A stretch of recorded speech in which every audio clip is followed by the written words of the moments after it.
আউযু বিল্লাহি মিনাশ শাইতানির রাজিম। বিসমিল্লাহির রহমানির রহিম। আলহামদুলিল্লাহি রাব্বিল আলামিন ওয়াসসালাতু ওয়াসসালামু আলা আশরাফিল আমবিয়াই ওয়াল মুরসালিন ওয়া আলা আলিহি ওয়া সাহবিহি আজমাইন, আম্মা বাদ। দেশে এবং প্রবাসে, কাছে এবং দূরে যারা এই ভিডিও দেখবেন এবং শুনবেন, কিছু শিখবেন, আমি সকলের কাছে কৃতজ্ঞতা প্রকাশ করছি। সম্মানিত রোজাদার ভাইয়েরা, আমরা আজকে রোজার কিছু মাসালা আলোচনা করব। আশা করছি আমরা এই মাসালাগুলো জানতে পারলে এটা আমাদের জন্য এই রোজা রাখা এবং রোজার নিয়মকানুন বোঝা আমাদের জন্য সহজ হবে।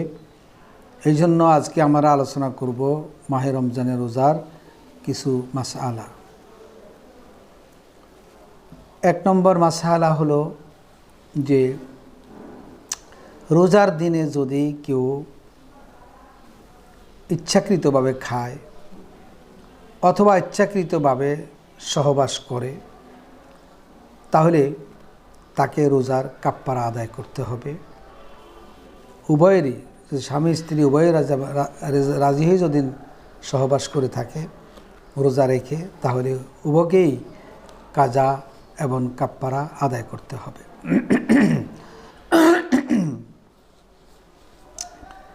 এরপরে 2 নম্বর হলো গর্ভবতী মা বা যারা দুধ পান করান সন্তানদেরকে, এমন মা তারা যদি মনে করেন যে দুধ পান না করালে সন্তান ক্ষতিগ্রস্ত হবে, জীবননাশের হুমকি থাকবে, অথবা গর্ভবতী মা যদি মনে করেন যে উনি যদি না খান তাহলে পেটের যে শিশু আছে সে ক্ষতিগ্রস্ত হবে, তাইলে রোজা ভাঙতে পারবে এবং সে অন্য সময়ে এই রোজাগুলো থাকবে, কাজা দিবে।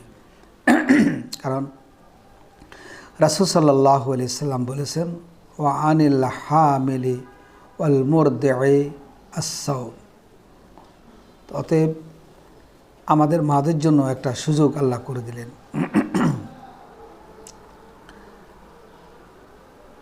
গর্ভস্থিত অর্থাৎ মায়ের পেটে যে সন্তান আছে, কিন্তু সন্তানের এখনও কোনো অঙ্গ প্রত্যঙ্গ গঠিত হয়নি, তার পূর্বেই সন্তান গর্ভপাত হয়ে গেছে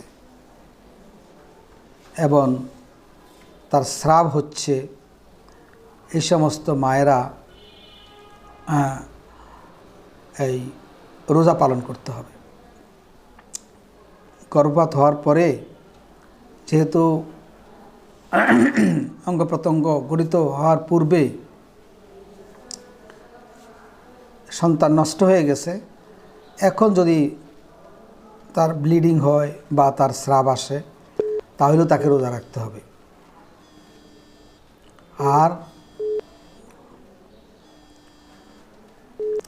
আর যদি অঙ্গ প্রত্যঙ্গ গঠিত হয়ে যায়, অঙ্গ গঠিত হয়ে গেছে আর সন্তান নষ্ট হয়ে গেছে, তাহলে যদি স্রাব হয় তাহলে রোজা ভাঙবে। এরপরে আমাদের মাসালা হলো সন্তান জন্ম দেওয়ার 40 দিন পার যখনই হবে তখন থেকে মাকে রোজা রাখতে হবে। যদিও 40 দিনের পরও যদি স্রাব হয় তারপরও রোজা রাখতে হবে।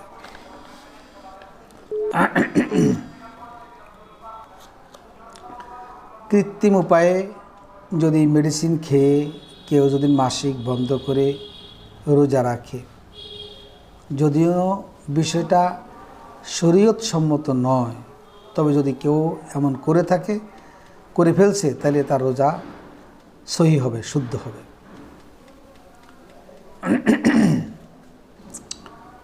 মাসিক স্রাব না দেখা পর্যন্ত রোজা ভঙ্গ করা যাবে না। অনেকে মনে করেন যে অমুক দিন থেকে আমার মাসিক হওয়ার সম্ভাবনা আছে, এই আগে থেকে রোজা ভাঙার কোনো সিস্টেম নেই। আপনি রোজা মাসিকের স্রাব দেখা দিলে আপনি রোজা ভাঙবেন, এর আগে রোজা ভাঙতে পারবেন না। আবার যাদের মাসিক বন্ধ হয়, যদি আপনার রাতেই স্রাব বন্ধ হয়ে গেছে, এখন আপনি বলেন যে না আজকে আর থাকবো না, আগামীকাল থেকে থাকবো, এটা হবে না। স্রাব বন্ধ হলেই রাতেই আপনি কি করতে হবে, সাহারি খাবেন এবং রোজা রাখা শুরু করবেন। লজ্জার কারণে যদি কেউ মাসিক অবস্থায় রোজা রাখার তাতে মাসিক অবস্থায় যদি কেউ রোজা রাখে, যে এই জন্য রাখে যে লজ্জা বা শরমের কারণে, কিন্তু এর মানে এই নয় তার রোজা হয়ে যাবে, তাকে পরবর্তীতে রোজা কাজা করতেই হবে। সে রোজা রাখছে, এটা তার ভিন্ন ব্যাপার, এটা কোনো শরীয়তের মধ্যে পড়ে না, সেহেতু সে আবার রোজাগুলো কাজা দিতে হবে। মনের ভুলে কিছু খায় বা পান করে, যদি কেউ মনের ভুলে খেয়ে ফেলছে, পান করে ফেলছে, তাহলেও সে পুরো রোজাটা কমপ্লিট করতে হবে, 15 দিন রোজা রাখতে হবে। যেহেতু ভুলক্রমে কাজটা হয়েছে, এটা রোজা শুদ্ধ হয়ে যাবে, কাজা দিতে হবে না। সূর্য ডুবেনি কিন্তু ডুবে গেছে ধারণা করে ইফতার করে ফেললে তার কাজা করতে হবে, কিন্তু ইমাম ইবনে তাইমিয়ার মতে কাজাও করতে হবে না।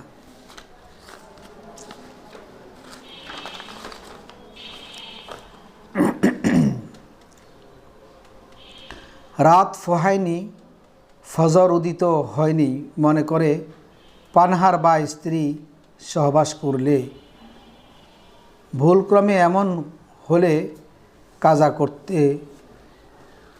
করতে হবে। পানিতে অনেকক্ষণ থাকা, গরম লাগার জন্য ভিজা কাপড় চোপড় গায়ে রাখা, এতে কোনো রোজার ক্ষতি হবে না। ধূমপানে রোজা ভঙ্গ হয়, ধূমপানের নেশার কারণে রোজা না রাখা এটা মারাত্মক গুনাহের কাজ, কবিরা গুনাহের কাজ। শিঙ্গা লাগালে রোজা ভঙ্গ হবে, শিঙ্গা লাগালে, যেটাকে আমরা হিজামা বলি, হিজামা লাগালে রোজা ভঙ্গ হবে। অনিচ্ছাকৃতভাবে নাকে ক্ষত হয়ে রক্ত বের হলে, গলা দিয়ে রক্ত বের হলে, ধুলামাটি, ধোঁয়া, মাছি ইত্যাদি গলায় প্রবেশ করলে রোজা ভঙ্গ হবে না।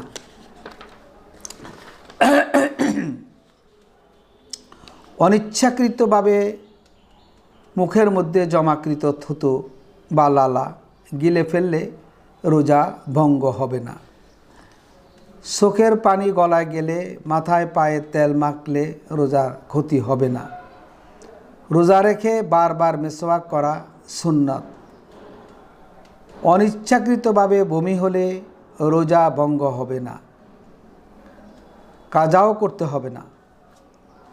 হস্তমৈথুন করে বা অন্য কোনোভাবে ইচ্ছাকৃত বীর্যপাত হলে তাওবা করতে হবে, বাকি দিনের সময়টুকু রোজা রাখবে, এক্ষেত্রে কাজা করতে হবে। স্বপ্নদোষ হলে রোজা নষ্ট হবে না, রোজা পুরো করতে হবে।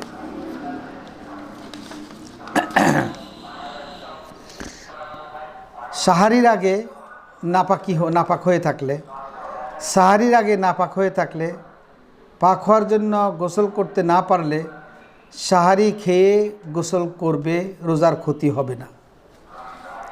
যদি এমন একটা অবস্থায় আপনার নাপাক হয়েছেন, কিন্তু আপনার সাহারি খেতে হবে, সময় চলে যাচ্ছে, তাহলে আপনি সাহারি খাবেন এবং পরে গোসল করবেন, রোজার কোনো ক্ষতি হবে না। কেউ যদি ইচ্ছাকৃতভাবে সাহারি খেয়ে শাহওয়াত করলো, সে কঠিন গুনাহ করল, রমজান মাসের মর্যাদা ক্ষুণ্ণ করল, তাকে এই রোজার জন্য কাফফারা দিতে হবে, তাওবাও করতে হবে। রোজা পালন অবস্থায় দিনের বেলায় সহবাস করলে তার রোজা বাতিল হবে, তাওবা করতে হবে, কাজা করতে হবে, কাফফারা আদায় করতে হবে। কাফফারা হলো লাগাতার 2 মাস রোজা রাখা অথবা 60 জন মিসকিনকে খাদ্য দেওয়া। পরে বিপদ বা মুসিবত, এমন মুসিবত আসছে যে মুসিবত থেকে যে কোনো একটা অ্যাক্সিডেন্ট হলো, এখন উদ্ধারকারী ডুবুরি ফায়ার সার্ভিস এই উদ্ধার করতে গিয়ে যদি তারা রোজা ভাঙে, তাদের রোজা ভাঙতে পারবে, পরে কাজা দিতে হবে। ভুলবশত কেউ পানাহার করলে তার রোজা ভঙ্গ হবে না, কাজাও হবে না, কাফফারাও হবে না।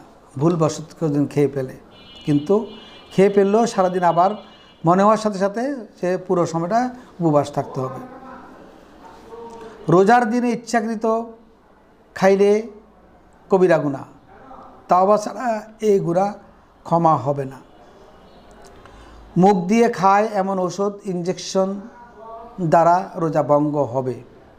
মুখ দিয়ে খায় এমন ঔষধ বা ইনজেকশন দ্বারা রোজা ভঙ্গ হবে। ইনজেকশনের সাহায্যে রক্ত পরীক্ষার জন্য রক্ত দিলে রোজা ভঙ্গ হবে না। যেই সকল ইনজেকশন পানাহারের উদ্দেশ্য দেওয়া হয় না, যেমন ইনসুলিন, পেনিসিলিন, ভ্যাকসিন, টিকা, এগুলো রোজা ক্ষতি হবে না, এগুলো দ্বারা রোজা ক্ষতি হবে না। ইমাম ইবনে তাইমিয়া মতে সাপোজিটর নেওয়া এবং চোখে কানে ব্যবহৃত ওষুধ ব্যবহারে রোজা ভঙ্গ হবে না। বেন্টোলিন হাঁপানি রোগীর জন্য গ্যাস গ্রহণে রোজা ভঙ্গ হবে না। মাসিক বা নিফাস হলে রোজা ভঙ্গ হয়ে যাবে।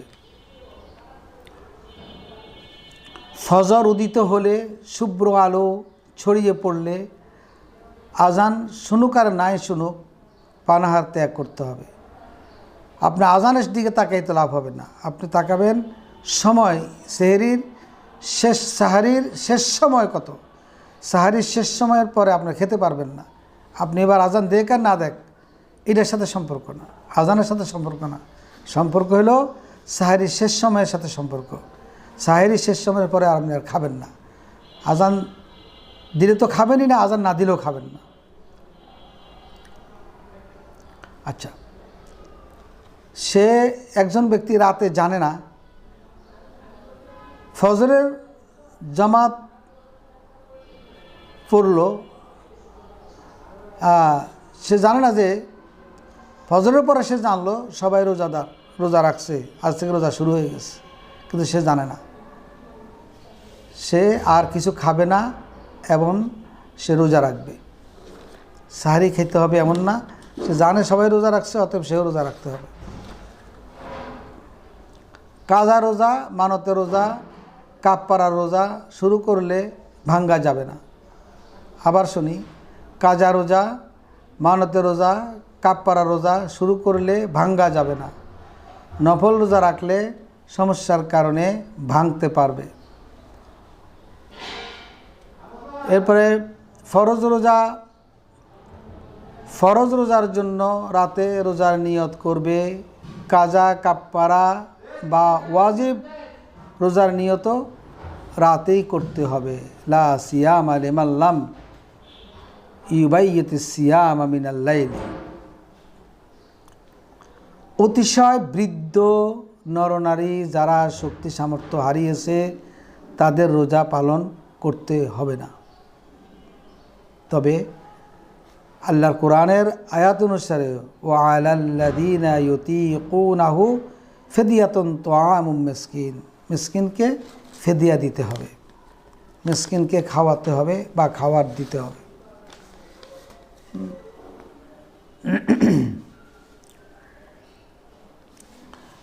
রোজা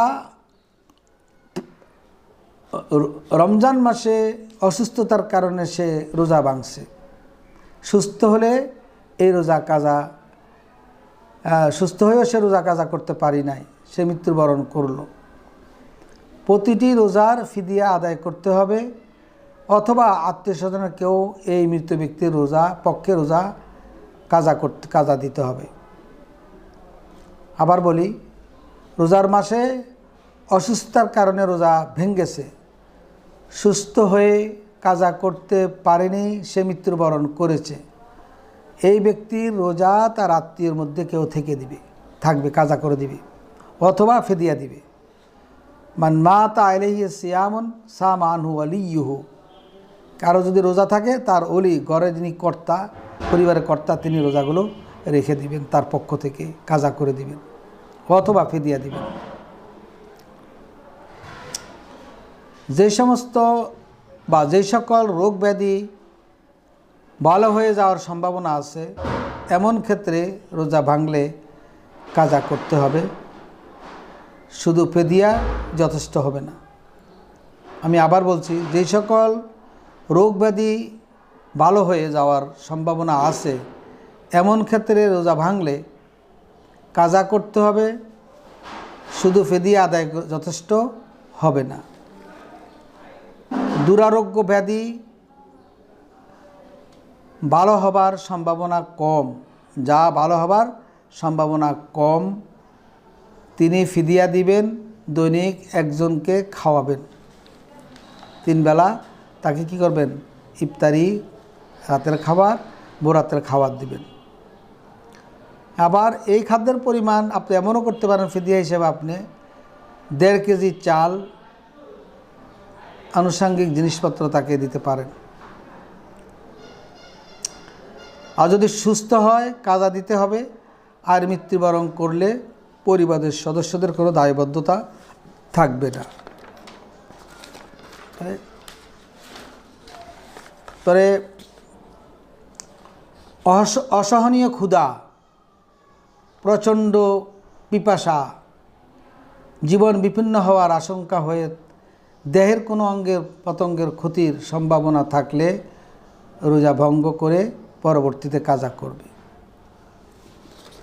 যারা অত্যাধিক পরিশ্রম করে, যারা রোজা রাখার নিয়ত করবেন, যারা অত্যাধিক পরিশ্রম কাজ করেন, তারা রোজার নিয়ত করে রোজা শুরু করবেন। এরপরে রোজা না রাখতে পারলে প্রয়োজনে পরিশ্রম কমিয়ে দিয়েও রোজা রাখার চেষ্টা করবেন। কিন্তু তারপরেও যদি আপনার এমন হয় যে পরিশ্রমটা এমন করা যে আপনার মৃত্যুমুখে পতিত হওয়ার সম্ভাবনা আছে, তাহলে সে রোজা ভাঙবে এবং পরবর্তীতে রোজা কাজা করে দিবে। আল্লাহু আকবার। আল্লাহ কত সহজ করে দিয়েছেন। রোগ বিমারে শারীরিক অসুস্থদের রোজা ভঙ্গ করা জায়েজ, এই কথা প্রমাণ হলো আল্লাহ রাব্বুল আলামিন কোরআন শরীফে বলেছেন, ওয়ামান কানা মারুইদান আও আলা সাফারিন ফাইদ্দাতুম মিন আইয়ামি আখার। আল্লাহ বলে দিয়েছেন যে যদি কেউ রোগগ্রস্ত হয় তাহলে পরবর্তীতে সে রমজান মাসে রোজা ভাঙলেও পরে সে কাজা করে দিবে। তবে এই ব্যাপারে চিকিৎসকদের সাজেশন নিতে হবে। চিকিৎসকগণ যদি এই কথা বলে যে মানে রোজা রাখলে তার রোগ বৃদ্ধি হবে বা এই রোগের কারণে তার মৃত্যু ঘটতে পারে, সেই ক্ষেত্রে আপনি এই পর্যায়ে যেতে পারবেন। কেউ যদি এক দেশে রোজা শুরু করলো, ধরেন একজনের সৌদি আরবে রোজা শুরু করেছে, এখন সে বাংলাদেশের রোজা অবস্থায় বাংলাদেশে চলে আসছে, এখন বাংলাদেশে যে দিন ঈদ করবে সে সেই দিন ঈদ করবে, বাংলাদেশে দিন রোজা ভাঙবে সেও সেদিন রোজা ভাঙবে, এর আগে রোজা ভাঙতে পারবে না। এই ক্ষেত্রে যদি তার 2টা রোজা বেশি হয় তারপরে 2টা রোজা বেশি রাখতে হবে। অতএব এক দেশ থেকে এক দেশে যারা যাবে তাদের জন্য এই মাসালা। সর্বদা সফরে থাকে, যেমন ধরেন ড্রাইভার, গাড়ি চালক, বিমান চালক, এরা সর্বদাই সফরে থাকে। যদি তাদের সফরটা কষ্টকর হয় রোজা ভাঙবে, পরবর্তীতে রোজা রেখে দিবে।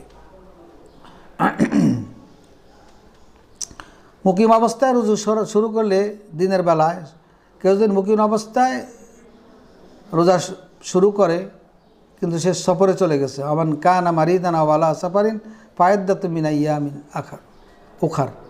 যদি কেউ এই সফর শুরু করে দেয় এবং সে রোজা ছিল কিন্তু এখন তার সফরটা কঠিন, সে অবস্থায় সে রোজা ভাঙতে পারবে এবং পরবর্তীতে রোজা রেখে দিবে। এরপরে রমজান মাসে মৃত্যুবরণ করলে বাকি দিনগুলোর জন্য আত্মীয় স্বজনের কোনো করণীয় নেই। একজনে 10 রমজান মারা গেছে, আরও 20টা রোজা আছে, কিছু করতে হবে না, মারা গেছে শেষ, তার উপর আর কোনো শরীয়ত নেই। অতএব অনেকেই মনে করেন যে রমজান মাসে মারা গেছে, অতএব বাকি রোজার জন্য ফিদিয়া দিতে হবে। এগুলো ফতুয়াবাজি করে টাকা খাওয়ার একটা সুবিধা অনেকে করে, কিন্তু না, রোজার মাসে মারা গেছে, সে যে কদিন জীবিত ছিল সেগুলো তার ফরজ ছিল। রোজার মাসে মারা গেছে, এখন তার পরবর্তী রোজার জন্য সে দায়-দায়িত্ব তার মাথার উপরে নেই। কিন্তু যদি যে 10টা রোজা সে পেয়েছে সেই 10টা যদি কোনোরকম রোজা অসুস্থতার কারণে ভেঙে থাকে, সেটা আত্মীয় স্বজন রেখে দিবে অথবা তার জন্য ফিদিয়া দিয়ে দিবে। দিনের বেলা যদি কেউ কাফের থেকে মুসলমান ইসলাম গ্রহণ করল, কেউ যদি বালক বালিকা থেকে বালেগ হলো এবং পাগল সুস্থ হয়ে গেল, তাহলে যখন সে সুস্থ হবে, যখন সে বালেগ হবে, যখন সে ইসলাম গ্রহণ করবে, তখন থেকে সে রোজা রাখবে। সূর্য ডুবা পর্যন্ত তাকে রোজা রাখতে হবে, এটাই তার রোজা। অতএব এই কথা মনে করলে হবে না যে আজকে তো আমি সাহারি খাই নেই, আমি কাল থেকে রোজা রাখবো, এরকম কোনো সুযোগ নেই। ইসলাম গ্রহণ করছেন আজকে, যখন আপনি 3টা থেকে শুরু করছেন, 3টায় আপনি 3টায় ইসলাম গ্রহণ করছেন, 3টা থেকেই আপনি রোজা রাখবেন। আপনি 2টা থেকে ইসলাম গ্রহণ করছেন, বালেগ হয়েছেন, আপনি 2টা থেকে রোজা রাখবেন। এটাই হলো শরিয়া। রোজার ব্যাপারে, শিশুদের রোজার ব্যাপারে 7 বছর বয়সে রোজা পালনে শিশুদেরকে উৎসাহ দেওয়া, 10 বছর বয়সে রোজার জন্য কিছুটা চাপ সৃষ্টি করা। কারণ যখন আশুরা রোজা ফরজ ছিল, তখন সাহাবায়ে কেরাম ছোটো ছোটো সন্তানদেরকে রোজা রাখার জন্য অনেকটা বাধ্য করতেন এবং চেষ্টা করতেন তাই রোজা রাখানোর জন্য। এই জন্য তাহলে কি 7 বছরে রোজার জন্য আগ্রহ সৃষ্টি করার চেষ্টা করা, উৎসাহ দেওয়া, উদ্দীপনা দেওয়া, আর 10 বছরের রোজার জন্য চাপ সৃষ্টি করা। এরপর আস্তে আস্তে সে যেন 30টা রোজা রাখতে পারে সেই ব্যবস্থা নিতে হবে। এরপরে 2 ঈদের দিন আইয়ামে তাশরিক, অর্থাৎ জিলহজ মাসের 10, 11, 12, 13 রোজা রাখা জায়েজ নেই। 2 ঈদের রোজা রাখা জায়েজ নেই, হারাম। এটা আমাদেরকে মনে রাখতে হবে। ফরজ রোজার ত্রুটি বিচ্যুতিগুলো, আমরা ফরজ রোজা রাখি কিন্তু আমাদের অনেক ত্রুটি বিচ্যুতি হয়। এর জন্য এই ত্রুটি বিচ্যুতির জন্য আমাদের যেটা পুণ্য লাভ করে নফল রোজা দ্বারা, যেমন আশুরার রোজা, ইয়ামুল বীজ মাসের, চাঁদের মাসের 13, 14, 15 রোজা, হ্যাঁ, তারপরে ওই যে জিলহজ মাসের 1 থেকে 9 তারিখ পর্যন্ত রোজা রাখা, আরাফার রোজা, এই সমস্ত রোজাগুলোর মাধ্যমে কি হয়, আমাদের ফরজ রোজার যে ভুল ত্রুটি হয়, রোজার ত্রুটি ও বিচ্যুতি হয়, সেগুলো নফল দ্বারা দূর হয়ে যায়।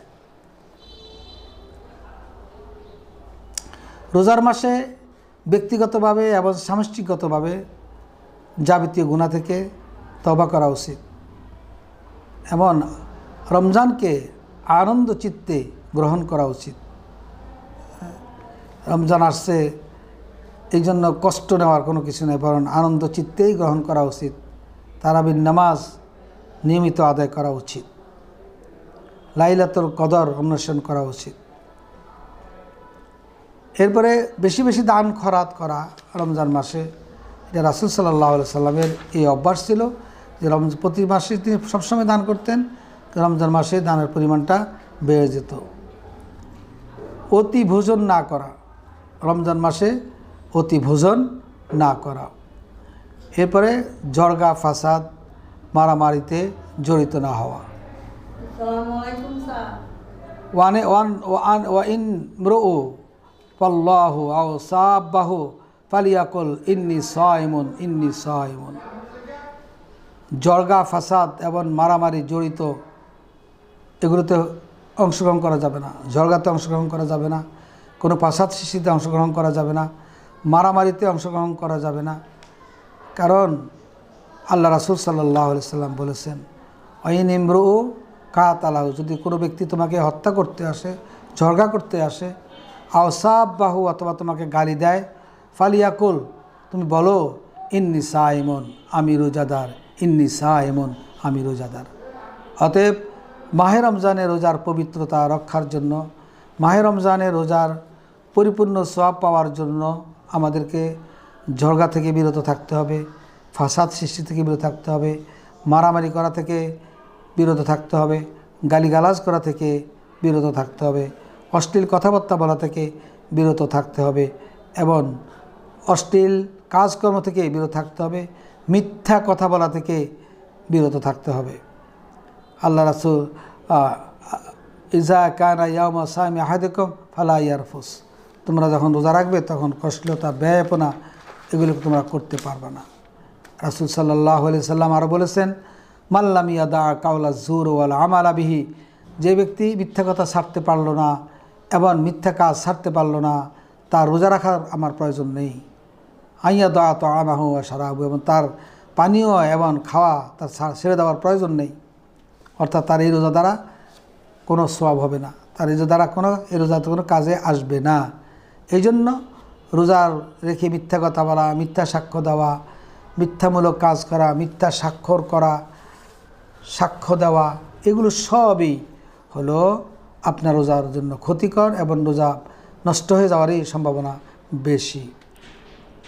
এরপরে ইফতারি, তাড়াতাড়ি ইফতারি করা। অনেক সময় আমাদের মা বোনেরা দেরি করে ইফতারি করেন বিভিন্ন কাজের দোহাই দিয়ে বা স্বামীর পাতে